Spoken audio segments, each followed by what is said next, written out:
A história de hoje começa no dia 24 de fevereiro de 1985, lá no sul da Califórnia, numa cidadezinha chamada Brawley. Foi ali que nasceu Gwen Amber Rose Araújo. Naquele momento, no registro de nascimento, constava que ela era o segundo filho da Silvia Guerreiro. E a Silvia, gente, era uma mulher batalhadora que precisaria enfrentar muita coisa nessa vida. Você já vai entender do que eu tô falando, mas antes, e aí, pessoal, como vocês estão? Eu sei, eu tô postando pouquíssimo vídeo, tô tentando normalizar isso, acredito que agora vou conseguir. Por quê? Gente, tá tudo certo. Finalizei os meus exames, muita gente me mandando direct, perguntando o que deu, tá tudo certo.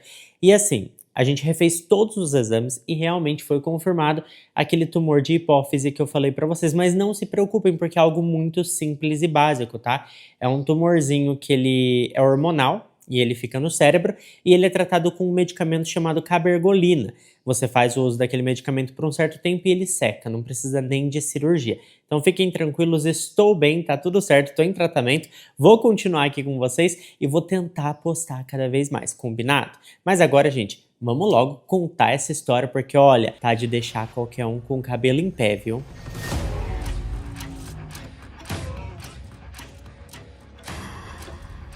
Como eu falei pra vocês, a Silvia era uma mulher muito guerreira e ela teria muita coisa pra enfrentar na sua vida. Sabe aquela mulher, gente, que assim, ela é batalhadora de verdade, que segura tudo no braço e no grito? Era ela. Ela criava os filhos praticamente sozinha, porque o marido, o Edward Araújo, ele tinha saído de casa quando a Gwen era só um bebê.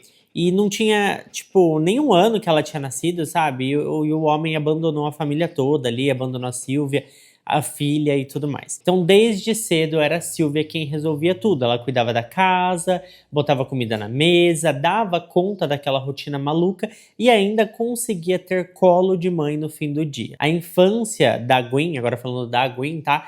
Foi assim, cheia de mudança, principalmente por conta aí desses problemas familiares. Então eles estavam a todo momento trocando de casa, trocando de cidade, escola nova, vizinho novo, tudo novo. E a grana ali era curta, a família não tinha muito dinheiro, mas uma coisa nunca faltou ali naquele lar, que era afeto. Mesmo com tudo caindo, com as contas apertando, a casa tinha aquele calor que todo lar deve ter, sabe? E no meio dessa confusão toda, tinha uma coisinha que ninguém conseguiu ignorar, porque desde muito pequena a Gwen era diferente. Ou melhor, né? Tipo, o Gwen até aquele momento, mas futuramente a Gwen, porque foi ainda durante a sua infância que ficou claro que ela seria uma menina. E a Gwen, gente, ela era assim, delicada no jeito de andar, no jeito de falar, brincava com bonecas, ela não gostava de brinquedos de meninos, ela era desde pequena menina, sabe? Existia ali já toda aquela questão de identidade de gênero. E isso ficava bem claro, porque enquanto os meninos da rua queriam saber de bola ou videogame, a Gwen se encantava com maquiagem, boneca, ela cantava, dançava na frente do espelho como se estivesse num palco. Às vezes ela pegava algumas roupas da sua mãe, se escondia no quarto e ficava ali se vestindo e vendo como que seria tudo aquilo, porque é o que ela gostava. Claro que na escola isso chamou a atenção também, e não de um jeito bom, porque logo vieram os apelidos, os risinhos no corredor, as provocações que eles tentavam disfarçar de piada, sabe? E os professores muitas vezes fingiam que não estavam vendo. Os colegas, na maioria das vezes, não perdoavam e faziam bullying mesmo. Mas dentro de casa, com a mãe, era tudo diferente. É óbvio que teve um estranhamento inicial, mas a Silvia percebeu rápido que aquilo não era manha, não era uma fase, era uma coisa muito mais profunda, era o que ela realmente era a identidade da sua filha. E a adolescência chegou e só confirmou tudo, tá? Porque ali pelos 13, 14 anos, a Gwen começou a deixar o cabelo crescer e começou a se maquiar na frente de todo mundo sem pudor nenhum mais, e também a utilizar roupas femininas. Mesmo com o olhar torto da vizinhança inteira, ela só queria ser quem realmente era. E foi nessa época que aconteceu uma conversa que mudou tudo. Um dia, do nada, ela virou para a mãe e soltou: "Mãe, eu me sinto uma aberração. Eu não sou um menino, mas estou no corpo de um." E essa frase caiu como uma pedra no colo da Sylvia.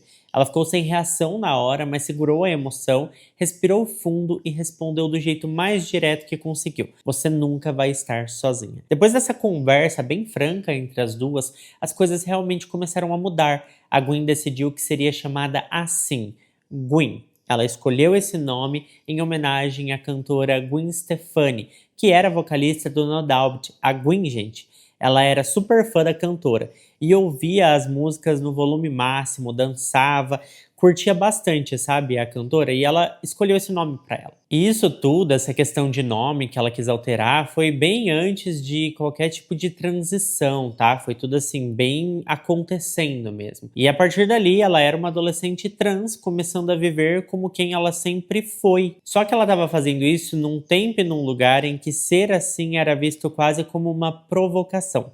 Porque na escola a perseguição só piorou.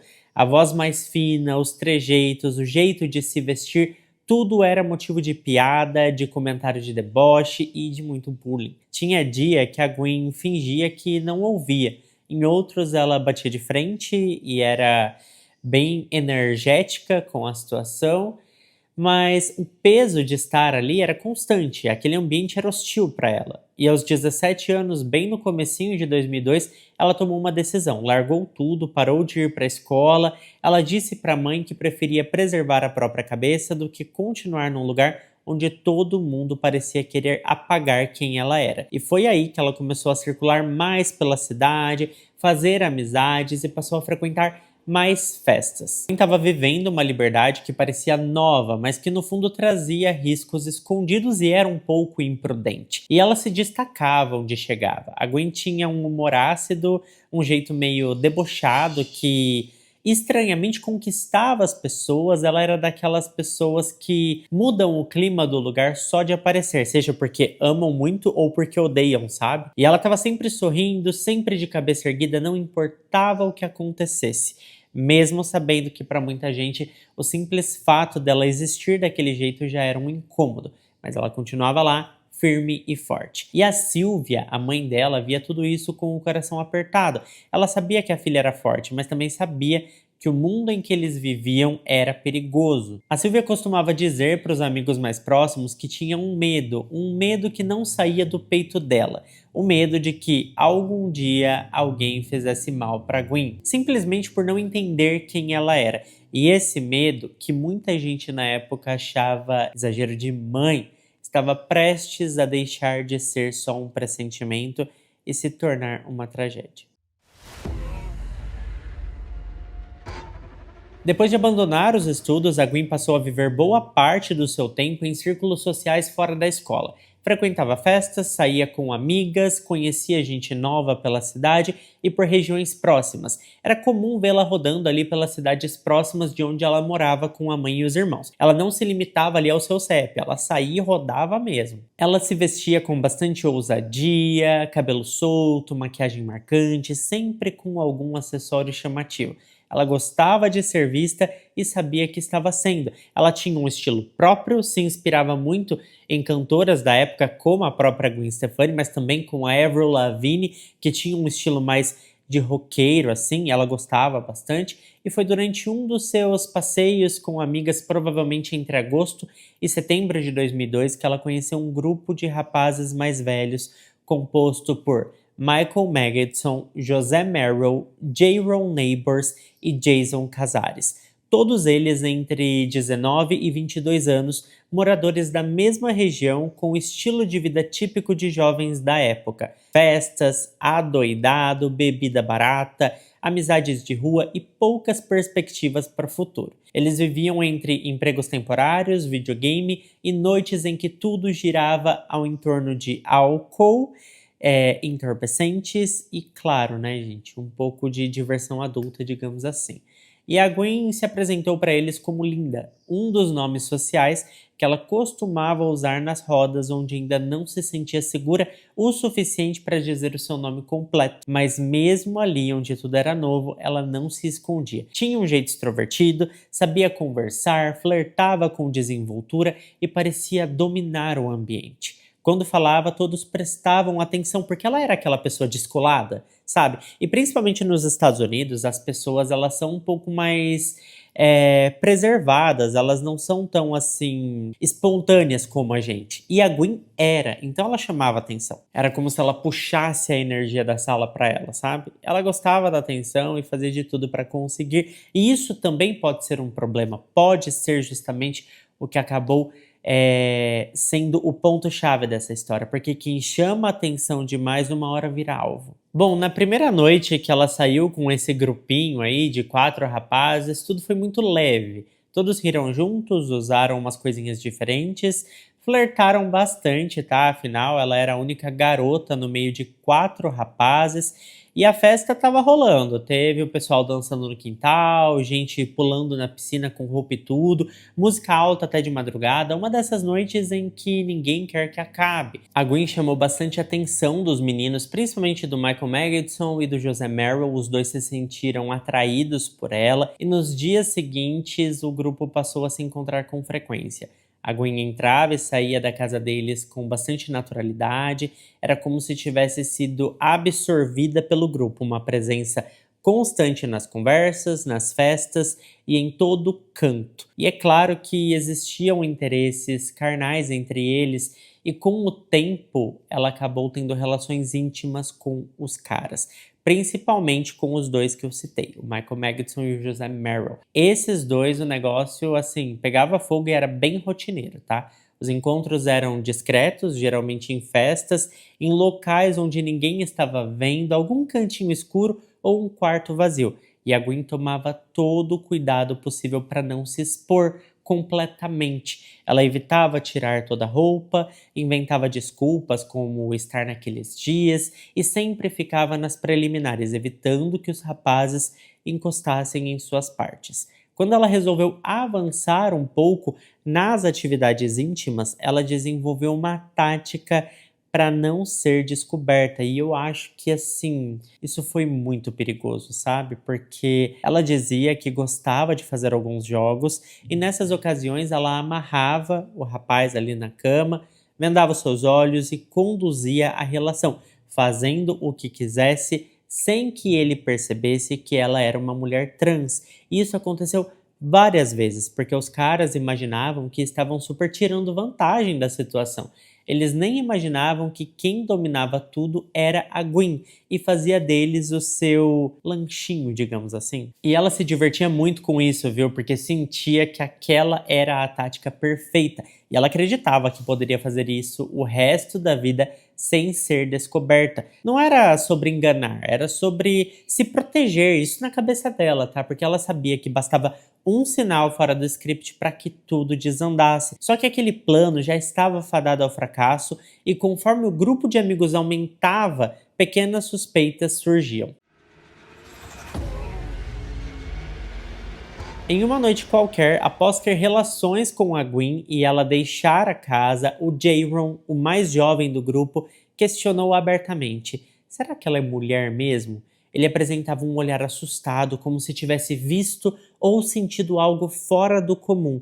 Ninguém respondeu de imediato, todo mundo ficou pensativo, mas a semente foi plantada e a dúvida ficou pairando no ar. Em uma outra ocasião, a Nicole Brown, namorada do irmão de um outro rapaz chamado José, voltou a tocar no assunto e foi algo bem constrangedor. A Gwen sempre era muito segura de si e nesse dia a Nicole, durante uma festa, provocou ela, fazendo piadas sobre ela ter saído com quase todos os rapazes do grupo e dizendo que todos pensavam que ela era um homem. As duas discutiram e a Nicole falou para Gwen abaixar as calças e provar que era mulher de verdade. A situação escalou bastante, acabou entrando ali em um conflito físico e a Nicole acabou levando a pior. Depois da briga, ela disse aos rapazes que tinha certeza que a Gwen era homem, pois tinha sentido algo estranho no meio das pernas dela durante a briga das duas. Aquela informação jogada no ar foi um presságio de destruição e estava tudo prestes a ir só ladeira abaixo. O assunto virou pauta entre eles nos dias seguintes.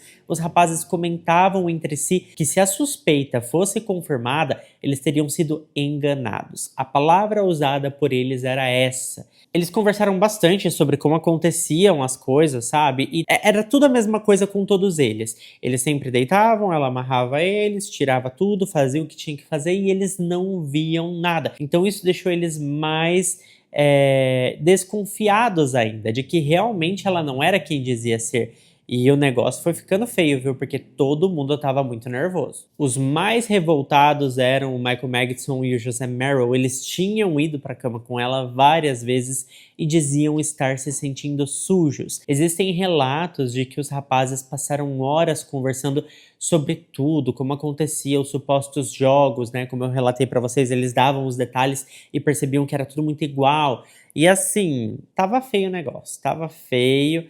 Eles perceberam que aquela era uma tática que a Gwen estava utilizando, né, para se divertir com eles sem revelar os seus segredos. E nessas conversas do grupinho, que eles ficavam tentando ligar os pontos e lembrar de qualquer coisa que pudesse ser um sinal de que realmente ela não era quem dizia ser, eles chegaram à conclusão de que precisavam fazer algo. Porque para eles a vergonha, o orgulho ferido e principalmente o medo do julgamento público foram se misturando numa raiva contida, até que numa das conversas entre os quatro, o Jaron disse em tom meio que de ameaça algo que ecoou por muito tempo. Se ela for mesmo um rapaz, alguma coisa ruim vai acontecer. Porque nós não somos gays e precisamos provar isso. Essas palavras marcaram o começo do fim.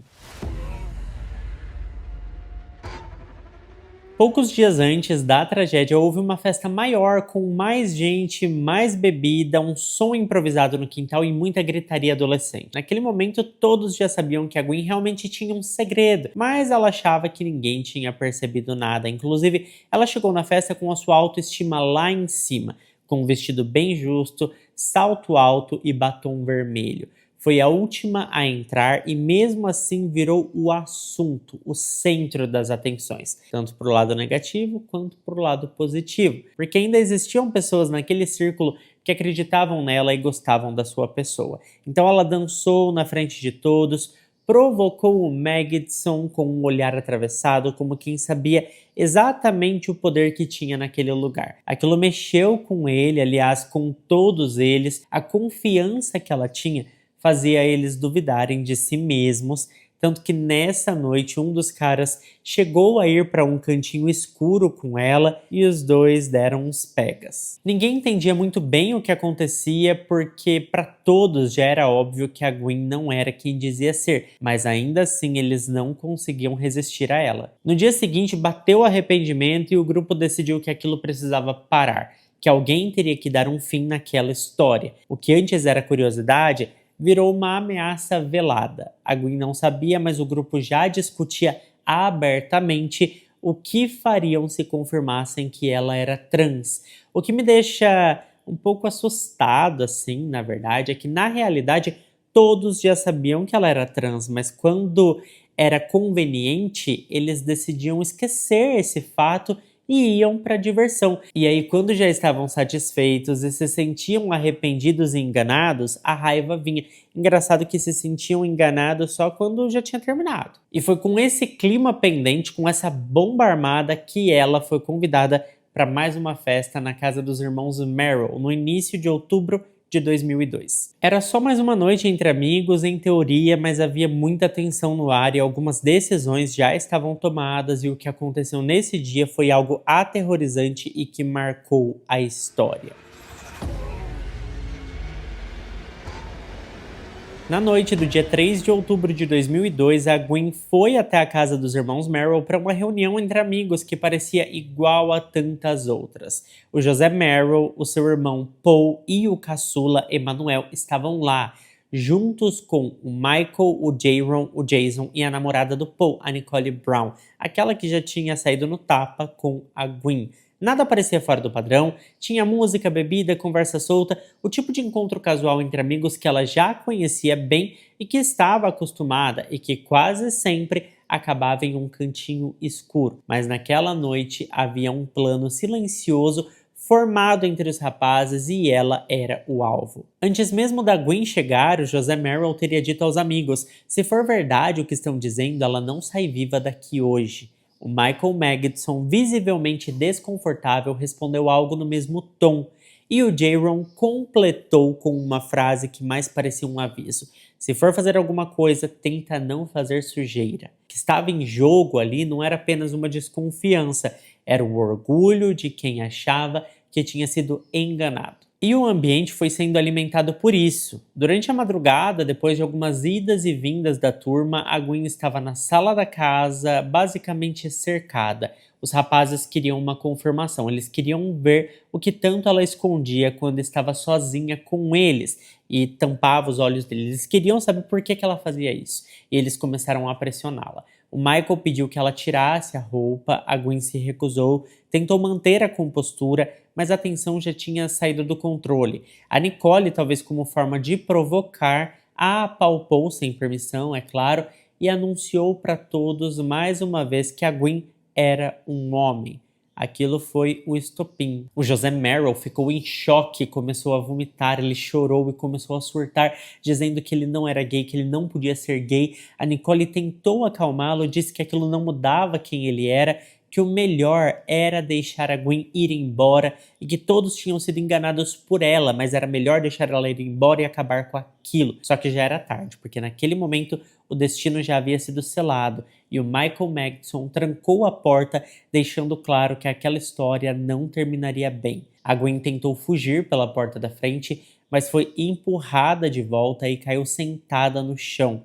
A Nicole, que foi quem basicamente começou aquilo tudo falando que a Gwen era um homem, pediu para os meninos pararem e deixarem ela sair, mas não adiantou. A primeira coisa que o Michael fez quando a Gwen estava caída no chão foi dar um chute no meio das pernas dela. Ele queria ter certeza que ela sofreria como um homem naquele momento. E de fato ela se contorceu de dor no chão e logo na sequência, com a confirmação total do que realmente tinha acontecido, de que realmente ela era um homem, pelo menos biologicamente, todos surtaram. E o Michael deu um soco no rosto dela que foi assim, brutal. A Gwen chorava, implorava para que ele parasse. Ela dizia que tinha família, que tinha mãe e que precisava viver. Ela tentou barganhar a sua saída daquela casa, dizendo que nunca mais voltaria lá e que deixaria eles em paz, mas não houve acordo. O José estava descontrolado.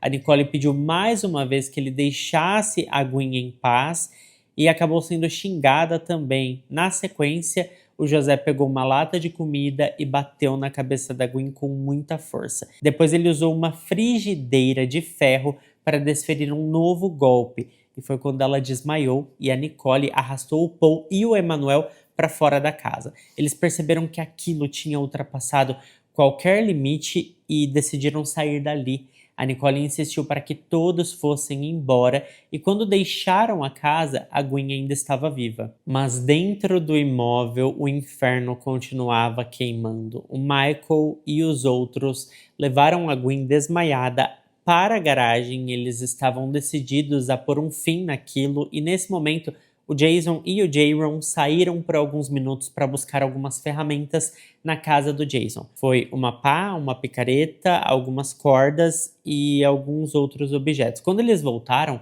a Gwen ainda estava consciente sentada no chão. Foi nesse momento que o Michael levantou ela pelos cabelos e bateu a cabeça dela contra a parede. A pancada foi tão forte que fez um buraco na parede. Depois ele pegou uma corda, envolveu no pescoço dela e apertou com força até ela perder os sentidos. O Jason, segundo os depoimentos, ainda bateu nela com uma pá. E quando já não haviam mais sinais de vida, os quatro enrolaram a Gwen num cobertor, colocaram na caçamba do carro do Michael e dirigiram por 4 horas até uma floresta em Sierra Nevada. Ali eles cavaram uma cova rasa e enterraram o corpo. No caminho de volta, eles chegaram a parar no drive-thru do McDonald's para fazer um lanchinho como se nada tivesse acontecido. Na manhã seguinte, quando a Nicole ligou para o José perguntando o que havia acontecido com a garota, né, estava tudo bem e tudo mais, ele respondeu apenas, digamos que ela teve uma longa caminhada de volta para casa. A Sylvia, mãe da Gwen, percebeu já nas primeiras horas do dia 4 de outubro que algo estava errado. Era comum a filha sair à noite, passar na casa de vários amigos, às vezes até dormir fora, mas ela sempre avisava, ela sempre dava um jeito de ligar ou de mandar um recado, e naquele dia o silêncio foi absoluto. Então a sua mãe ligou para conhecidos, procurou pelos lugares que a Gwen costumava frequentar, mas ninguém sabia de nada. No dia seguinte, ela fez um boletim de ocorrência e ouviu o que tantas outras mães já ouviram em situações parecidas. Os policiais disseram: ela deve ter fugido, volta logo, foi para algum lugar. Enfim, a polícia inicialmente não tratou o caso com urgência. Era mais uma adolescente que poderia ter saído de casa por vontade própria e estaria aprontando por aí. Só que a Sylvia sabia que não era isso. Enquanto a família tentava entender o sumiço, rumores começaram a circular pela cidade. Um amigo contou para o outro, que contou para alguém, e a história chegou até uma tia da Gwen.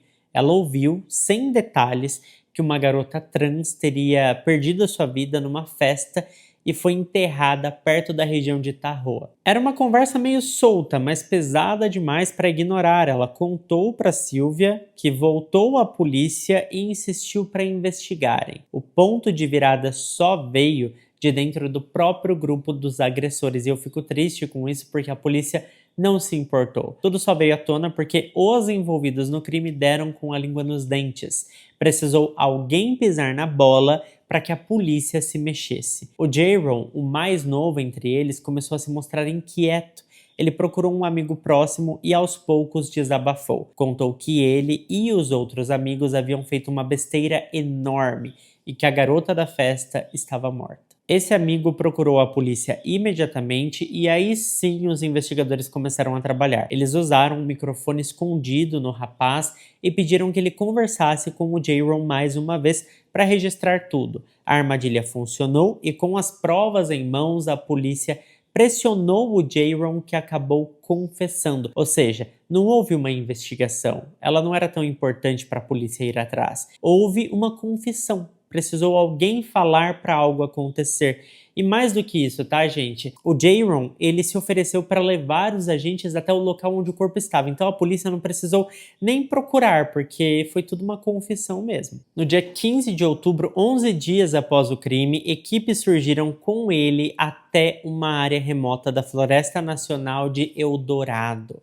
Era um pouco afastado o local, de difícil acesso, mas foi ali que eles encontraram o corpo da Gwen. Claro que já estava em avançado estado de decomposição, mas ainda preservava traços suficientes para confirmar a identidade. E a notícia se espalhou bem rápido, tá? A adolescente desaparecida havia sido encontrada e estava sem vida. Com a confirmação vieram as prisões. Em 17 de outubro, Michael Madsen, José Merrill e o próprio Jaron Neighbors foram detidos. O outro rapaz envolvido, Jason Casares, também foi preso algumas semanas depois, em novembro.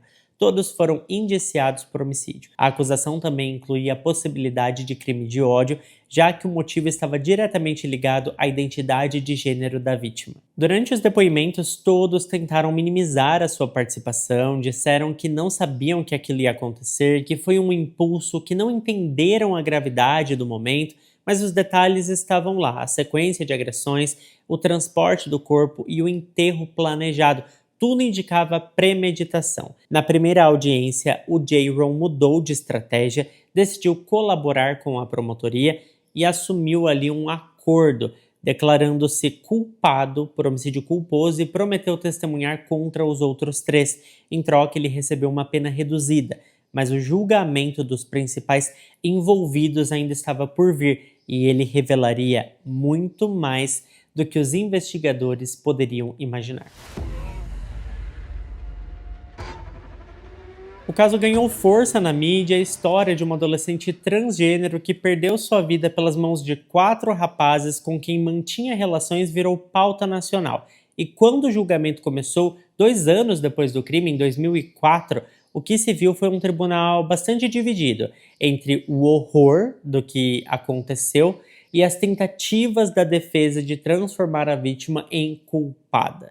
O Michael Madsen, o José Merrill e o Jason Casares se declararam inocentes. Já o Jaron Neighbors, como eu falei para vocês, como parte do acordo com a promotoria, ele assumiu a culpa por homicídio culposo e passou a colaborar com as investigações e depor contra os seus colegas. Por conta disso, a sua pena foi de 11 anos de prisão. E para esse acordo ser fechado, ele revelou todos os detalhes para a promotoria, contou tudo, inclusive por isso a gente sabe tantos detalhes da história. Durante o julgamento, a defesa dos acusados optou por uma estratégia polêmica. Argumentaram que os réus entraram em pânico ao descobrir que a Gwen era trans. Eles disseram que foi um choque emocional tão forte, tão violento, que eles perderam o controle.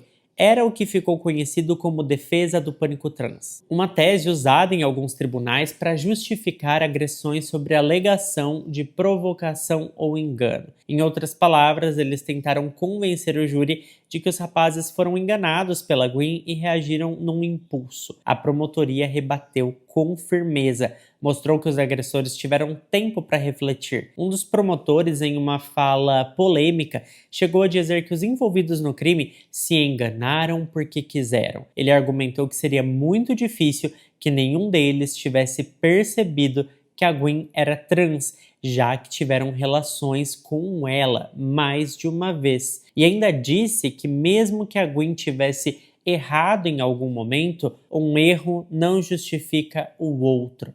Ele também argumentou que os rapazes tiveram tempo para perceber que o que estavam fazendo estava saindo do controle e que o óbito da vítima não foi imediato, não foi uma resposta desesperada a uma descoberta inesperada, e sim um ato lento, onde houveram várias chances de arrependimento, de não ir até o fim, mas mesmo assim eles escolheram terminar com a vida de uma pessoa de uma maneira brutal. Eles voltaram ao local depois da primeira agressão, depois de buscarem ferramentas para terminar o que começaram, ou seja, houve tempo hábil para pensar e refletir sobre a situação. Ela ainda estava viva, eles poderiam ter parado por ali. E nada disso condiz com uma reação impulsiva. Além disso, não havia nenhuma evidência de que a Gwen tivesse forçado qualquer situação. Aliás, pelos depoimentos ficou claro que todos se sentiam atraídos por ela. O que houve, segundo a acusação, foi puro preconceito disfarçado de raiva, uma raiva que talvez tenha surgido por eles não aceitarem que gostaram do que aconteceu e gostaram da Gwen exatamente do jeito que ela realmente era. Mesmo assim, o primeiro julgamento terminou sem resultado. O júri ficou dividido, alguns acreditavam que houve intenção clara com premeditação, outros achavam que a raiva dos réus poderia ser vista como atenuante. No fim, o juiz declarou o julgamento anulado e tudo teria que recomeçar do zero. Em 2005 veio o segundo julgamento, dessa vez todos os réus resolveram falar, cada um tentou reduzir a sua responsabilidade, disseram que a agrediram no calor do momento, mas não com a intenção de tirar a vida dela. Depois cada um deles tentou se livrar dizendo que estavam presentes, mas não participaram do fim. Disseram que ajudaram a levar o corpo, mas não sabiam que ela já estava sem vida. E como era de se esperar, os depoimentos se contradiziam. Um culpava o outro, ninguém assumia o centro da ação e no meio disso tudo surgiu um detalhe importante, porque a família da Gwen conseguiu na justiça a alteração oficial do nome da filha nos documentos do processo. A partir daquele momento, ela passou a ser tratada, a ser reconhecida legalmente como Gwen Amber Rose Araújo. Uma vitória simbólica, mas que mudou tudo, porque agora, durante o processo, ela era tratada no feminino. Ao final do segundo julgamento, o veredito saiu. Michael Madsen e José Merrill foram condenados por homicídio em segundo grau. A pena dos dois foi igual, prisão perpétua, com o mínimo de 15 anos para liberdade condicional. O Jason Casares, que já tinha enfrentado 2 júris sem decisão nenhuma, aceitou um acordo e se declarou culpado por homicídio culposo. Com o acordo, ele pegou 6 anos de prisão. O Jaron Neighbors, que já havia fechado seu acordo anteriormente, teve a pena formalizada nos mesmos 11 anos que tinha sido acordado. Para a mãe da Gwen, nada daquilo era reparação, mas ao menos havia uma justiça no papel, um reconhecimento de que alguém seria responsabilizado. No momento da sentença, o José pediu perdão à família, já o Michael Madsen não. Ele não demonstrou remorso em momento algum, não se desculpou e foi o único entre todos que jamais admitiu qualquer arrependimento.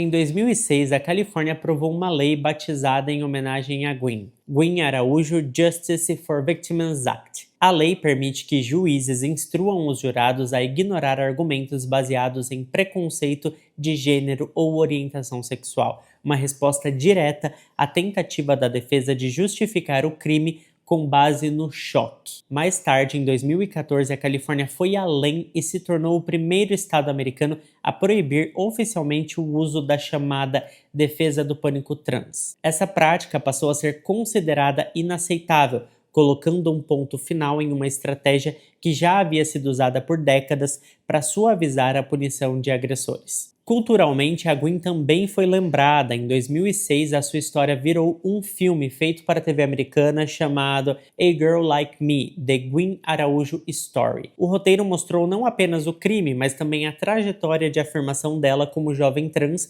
e a luta da mãe por justiça. A produção teve boa recepção e ajudou a divulgar o caso para um público ainda maior. Canções foram escritas em sua homenagem, peças teatrais mencionaram o seu nome e o movimento trans a incluiu de forma permanente na memória coletiva. Em 2022, 20 anos depois do crime, a Silvia declarou que ainda tinha medo. Disse que apesar dos avanços, o mundo continuava perigoso para pessoas trans, que outras mães poderiam estar passando pelo mesmo pesadelo que ela passou, e que a maior dor não era apenas a perda, mas saber que sua filha morreu implorando para viver. Ela disse: "Por favor, eu tenho uma família", e mesmo assim eles não pararam. Dos 4 envolvidos no crime, apenas o Michael Madsen permanece preso. Já teve pedidos de liberdade condicional negados e está lá ainda na cadeia.